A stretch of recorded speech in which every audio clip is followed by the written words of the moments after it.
Welcome to the Kiwimana Bay. Okay, everyone, thanks for coming along. This is Gary here from the Kiwimana Buzz, and today we've got Robert Johnson, and you're in Clarksville, is it Missouri? Actually, it's Clarksville, Michigan, so about the middle of Michigan, sorry. Yeah, that's okay. A little bit colder here, yeah. so. Yeah, absolutely. So, it's still winter there, Robert? Yes, it is actually. Middle of March here, and we've got about 3 inches of fresh snow on the ground from last night, and like I said, the temperature's in the upper 20s right about now. Wow, okay. So I guess your bees are all wrapped up for winter? Yep. Other than a few bee logs that I was able to pick up from the city of Portland this week. They called and were cutting down some trees for city cleanup area, and they called me, and I went over and picked up the bee logs. So otherwise, everything looks pretty good and still wrapped up for the winter. Oh, okay. Yeah, these bee logs are interesting. So are they actually trees? Are they actually trees with bees in it? Is that how it works? And do you actually keep it in the log, or do you actually transfer it to a normal hive? Actually, whenever it warms up, I will be transferring it to a normal hive, but obviously it's too cold right now to try to do that. So the main thing I'm trying to do now is just keep them alive until later in the spring, whenever we can actually take the saw and cut them out of the hive, so out of the log. Oh, okay, awesome. Oh, yeah, because I've actually struck a tree like that.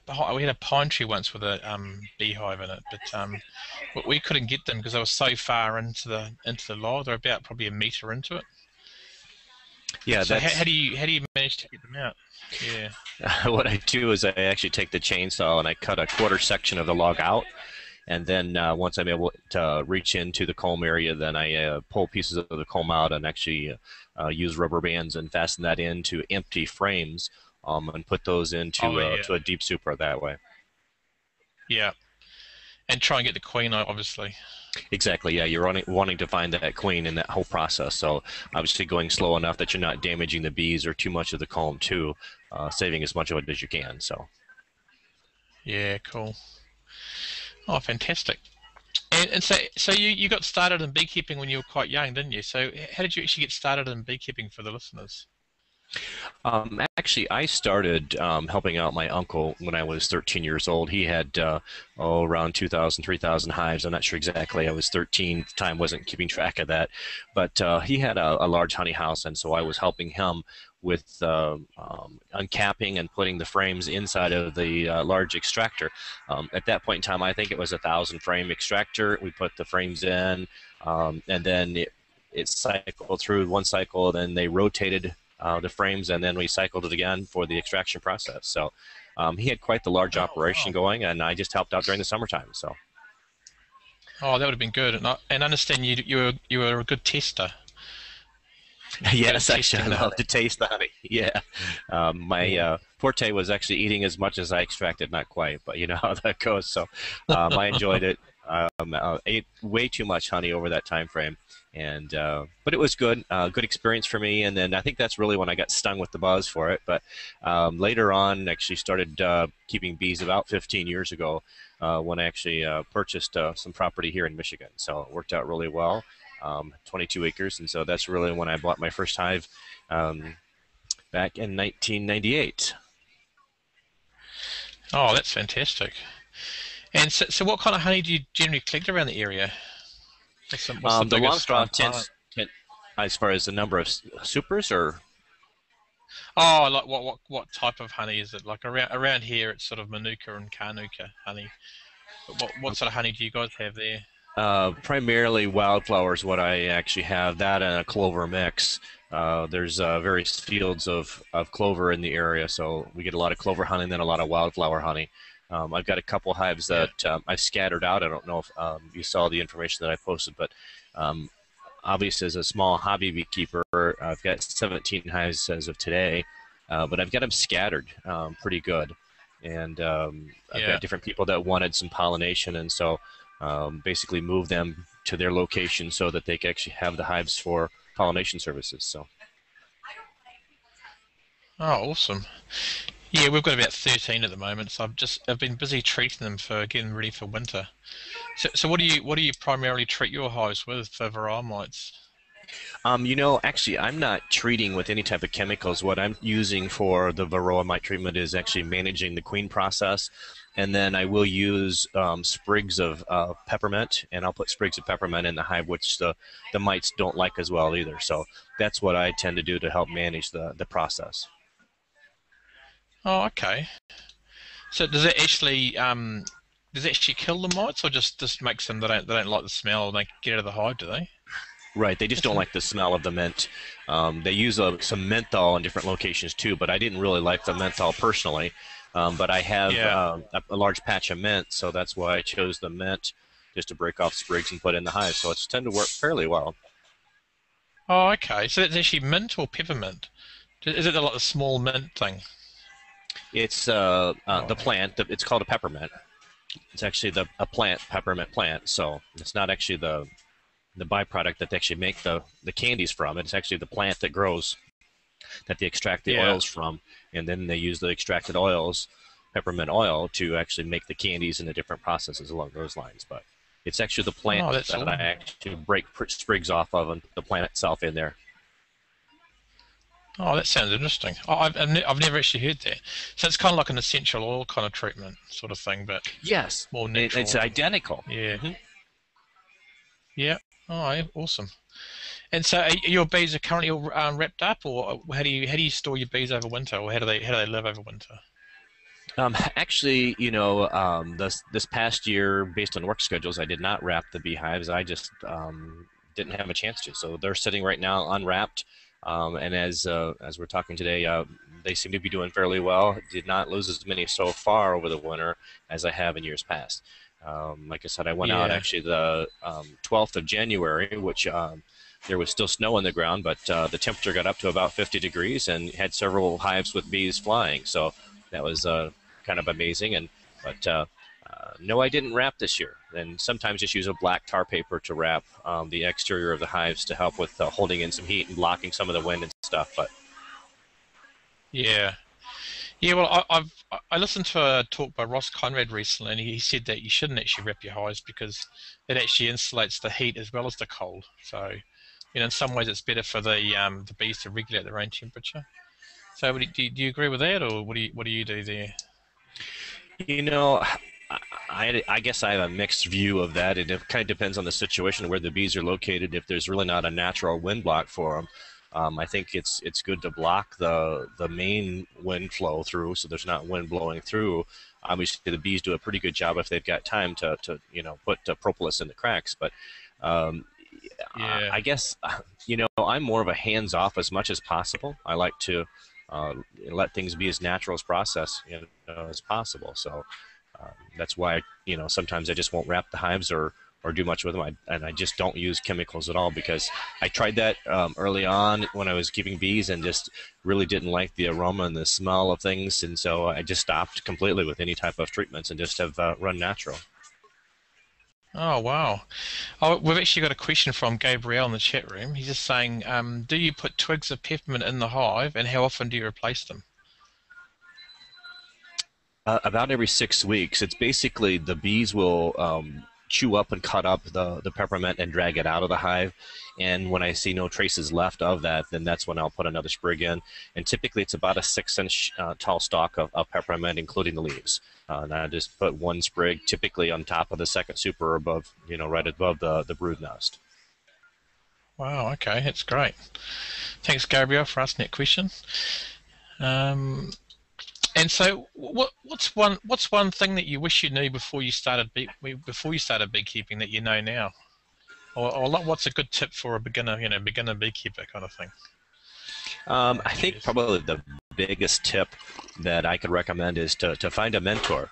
When I started, keeping bees, like I said, 15 years ago, I really didn't have a mentor that helped me through the process. Yes, I knew a little bit about it from helping my uncle, but, I didn't actually go out into the bee yards with my uncle and learn a lot of it, when I was a teenager.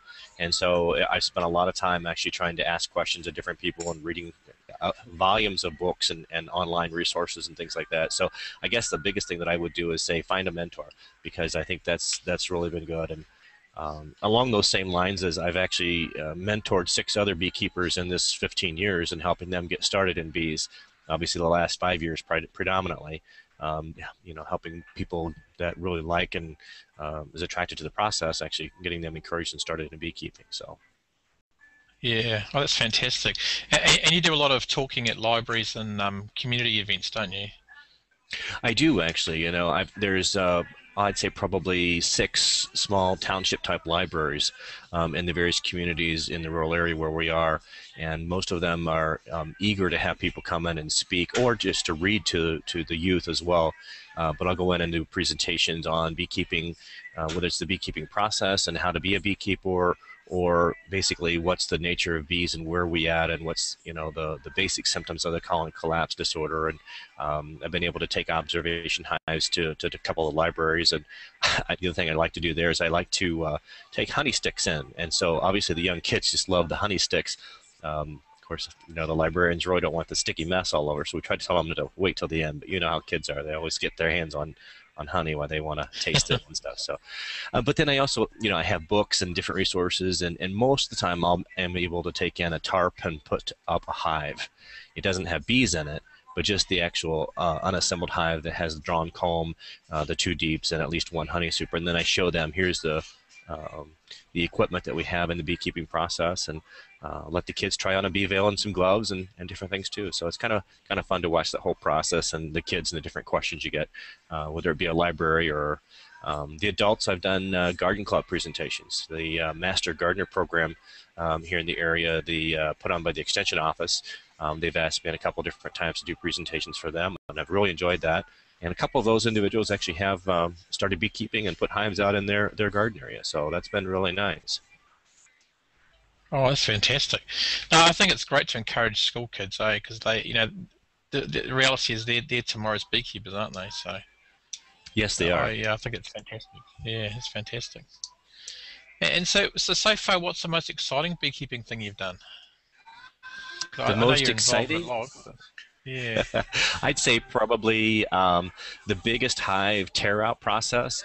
There was a hardware store over in Muir that had bees in between. They had like a 2x6 stud space, and then the exterior of the building was brick, and they had bees that had gone into the holes in the brick and built a hive. And the hive between the stud space was about 3 stud spaces wide, and then it was also at the level where the first and second story went in. And so the bees had actually made their hive back in between the floor space, about 4 to 5 feet inside the ceiling, between the first floor and the second floor space. So it was kind of exciting with all the bees.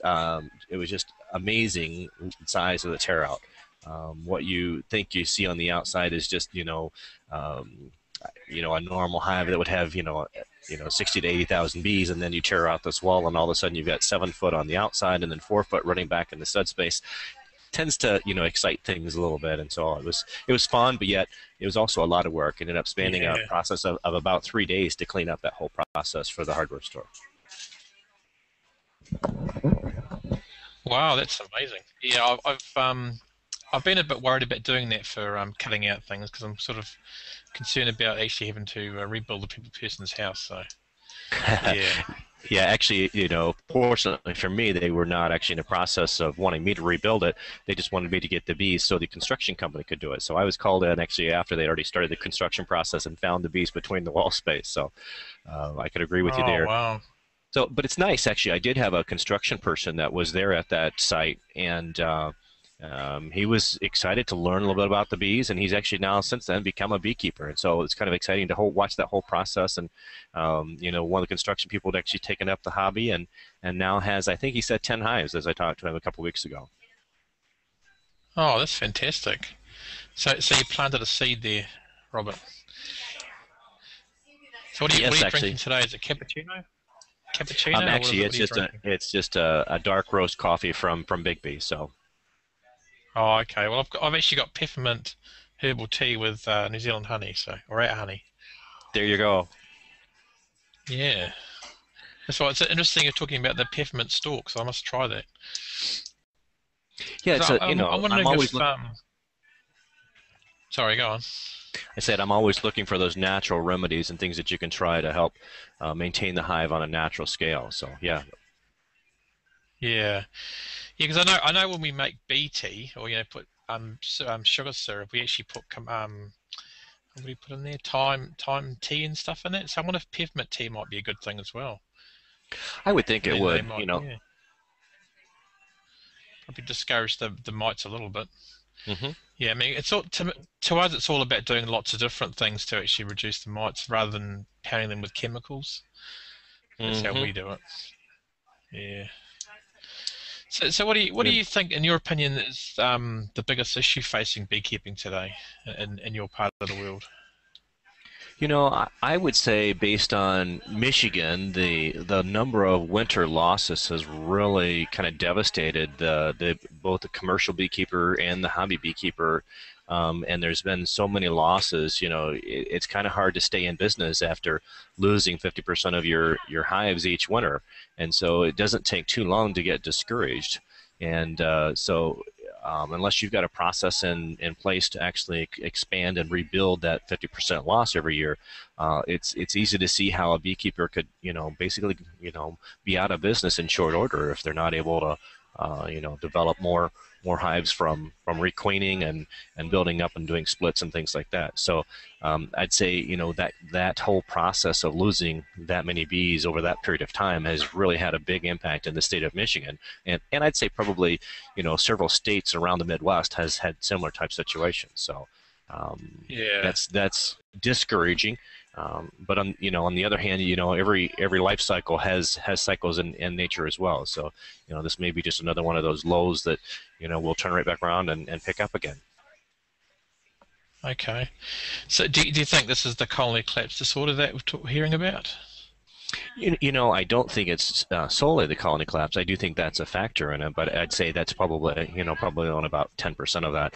I think the mite situation has been a big factor in both the varroa and the tracheal mites. Both of those have been factors in the industry as well.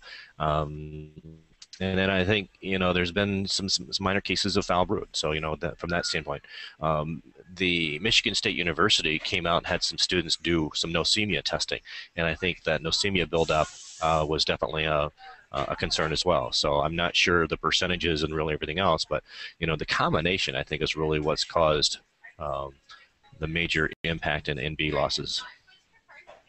Yeah. Yeah, absolutely. And do you have hive beetles there as well, or not? Not so much up there. Actually, we do have hive beetles. I personally don't have much of a problem with hive beetles, but the gentleman I told you works in a construction company that has 10 hives. He actually did a cutout probably about 20 miles north of where he lives in Ionia, and that hive ended up with beetles, and so he was saying that he had quite a few beetles in that hive. So he was wondering, how Oh, to okay. manage whole process. And so I personally have not had a lot of experience working with the hive beetles itself, but uh, definitely some cases in the area. Yeah. Yeah, for sure. Yeah, we were talking to Kevin Ingram a couple of weeks ago on the podcast, and he went to there was a beekeeping conference in, I think it's Hershey, Pennsylvania. Did you listen to that? It was quite interesting about the way Yes. yeah, it was an interesting process about how they ground up the hive beetles and then spread it around out underneath the hive, and the hive beetles wouldn't go on the ground apparently. Yeah, I thought that So was really interesting to read. I didn't imagine just the ground up beetles would cause them to not want to go on the ground. It makes sense, but I didn't know anything about it until we saw that information. So yeah, yeah, I know an organic farm in New Zealand that actually uses a similar process with gorse and thistles, and they ground up the burnt thistles and they spread it around, and the thistles won't grow there anymore. So I don't know what it is about. It must be something, the smell of the dead things or something. It's sort of, I guess if it works, hey, give it a go. But yeah, exactly. In beekeeping, yeah, that's really what it's all about, is trying different things and find out what works for you.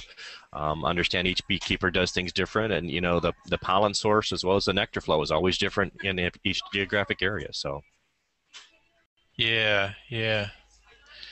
Um, we've just got a question here from Matt Sewis, is it? Sorry, I'm not sure if I can pronounce it properly.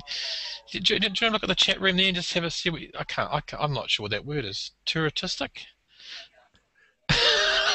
Okay, just a second. Sorry, Let me see. I'm a That's okay. beekeeper. His question is, I work in a local university and this year I'm convinced my president to install 12 top bar beehives on his campus. We think about the epitourism and natural beekeeping. Could you give us some advice on the possible touristic solutions in beekeeping? Not sure what you mean there, Matsu. I'm not sure. Uh, the, um, I'm just thinking maybe is he trying to get epitourism where people come and actually look at beehives, maybe? I'm just thinking that I'm might be not what he sure means. actually. Okay. Yeah, I was gonna say if you could just Yeah, ping you I'll back ask and him. ask a little for clarity. Okay. But as far as Yeah, territorial, the I do know that based on the different geographic areas that we have, the number of different types of situations that people run into. From a college standpoint, I do also teach computer classes at Montcalm Community College, and one of the professors there does have beehives there just for the students to observe and things like that as well. But it's amazing the number of individuals that have not had any exposure whatsoever, and just having that availability to walk out and just observe the beehives from a college student standpoint is really amazing, and what they pick up and what types of questions that you ask. The main thing that I think that he's been able to point out is the fact that most of the bees that are stinging individuals are not the honeybees. It's actually a yellow jacket or some other type of bee that's actually doing the stinging versus the honeybees. The individuals that can now recognize the honeybees and say, okay, I'm not getting stung by honeybees, I'm getting stung by other types of bees, it's been good from that standpoint. So it was good to hear that. yeah. Oh, yeah, absolutely. Yeah, we often get a lot of calls about swarms of bees and they actually turn out to be wasps. So it quite happens quite often. Oh, he's come back and he said people You visiting know, apiaries as I tourists. haven't Yeah, you go on. I haven't seen much of that only because there's been such a paranoia of bees and stinging. It's typically not a tourism type, you know, mainstay, but I could definitely see that being, something that we could do. We haven't done that in this area. Most of the people that actually visit the apiaries are the individuals that are involved in beekeeping or in a bee club or just joining a bee club and wanting to learn more about it. So. Yeah, yeah. I think there's actually a honey centre in Warkworth, north of where we live, and they actually have a like a inside hive. What do you call that? Like an observation hive, which is basically the whole Right, wall observation hive. of the thing. Yeah, it's like a whole hive. So that might be something you could look at there, Metzeris. Yeah, just There that's is, really good because people can go in there. Yeah, go on. Sorry. to say in Grand Rapids, there is an observation hive at the Children's Museum, and they have the escape going out through the sidewall of the museum, and so there's a lot of kids that go to the Children's Museum in Grand Rapids, and they have that observation hive, and been established quite a while. I understand they've got a beekeeper that's gone in and out and maintained that hive for them. It's been replaced a few times, but yeah, it's a nice observation hive as well. Yeah, yeah, true. Yeah, I mean that's one good thing, and I've also seen people demonstrating beekeeping, kind of like enclosed in a like a netting kind of thing, so that the bees don't fly out at people. But yeah, I don't know. What's he saying now? Yeah, I'm not sure, Ray, about tourists working in the apiary because yeah, you got to be careful with that, I guess. I'd be hesitant to let a complete beginner hold a frame of bees with a queen on it. They might freak out. So you just have to Well, it be depends. wary, I'd If you say. do, yeah, if you do a little bit of education ahead of time, I could see how, if you're doing a progressive education program, whereas, the first week you kind of bring people together and you talk about it, and maybe the next week then you talk about, actually going to an apiary and learning what you're going to find at those locations and seeing the bees up close. Um, it would be fascinating to have people do that. Yeah, absolutely. And Gabriel here brings up a good point. He said that you've got to explain to them how to get rid of a bee sting. Remove it with a edge of a knife, not squeeze it out. Absolutely. In fact, I do that very explanation during my presentations at the libraries. And obviously, I've got a pictorial view that I show the kids of how long the stinger is and why does it stick in our skin and why do we want to take that stinger out by scraping it as opposed to pinching it. And some of the kids, it's just amazing what these kids will come up with. And well, what if we can't use knives and things like that? And I says, well, there's a lot of things that you can use to scrape. Just a piece of Yeah. cardboard or a postcard we'll use to scrape as opposed to a knife edge. So there's other things that you can use rather than a knife to scrape out that stinger. So the main thing is to not mash it or pinch that stinger, so you're squeezing that venom right into your skin. So, but that does bring Yeah. up another point. There's a lady in Grand Rapids that also does apiotherapy and venom treatments where she's had individuals come in and actually get stings to help with arthritis and different ailments. So the venom therapy has really expanded quite a bit. Yeah, that is true. I've heard that some people do some good work with that. Yeah. Hmm. Hmm. And I don't know if you listened to our last podcast, but there was a woman on there that was addicted to it, which was very strange. But she didn't do it for arthritis or anything. She did it just because she enjoyed it, Oh, which seemed interesting. strange to me. Yeah, that Yeah. sounds strange. Yeah, Uh, but like yeah. many So, addictions, you wonder why people do some of the things they do. So, but well, it's a shame she lives in America because she would come and work on our bees for us if she wants to get stung. So, I was going to say, you know, we could always use the help I'll and give the her a job. yeah, Yeah, exactly. exactly. But no, that's a good point. Oh yeah, oh that's okay. No problem. That's Riz. Yeah, no, absolutely. Yeah, no, that's great. So have you got anything else to bring up there at all, Robert? From a beekeeping standpoint, I'm just excited that there's people interested in it, and I'm glad that you were able to air this information about beekeeping, and I enjoy being part of your show. So I would encourage anybody that's even remotely interested to pursue it and learn more about it. And if you're interested in close by, I'll be glad to help mentor you in starting the process. So I appreciate that. Yeah, absolutely. And how can people get hold of you, Robert? Is You it can just to either go get a to your hold of me. website or? Yep, either johnsonhobbyhive.com, or they're welcome to give me a call on my cell, which is 616-841-1083, and I'll be glad to talk to them about bees, or if they've got a swarm in their yard or tree or something, I'm glad to help point them in the right direction. So, Okay, that's fantastic.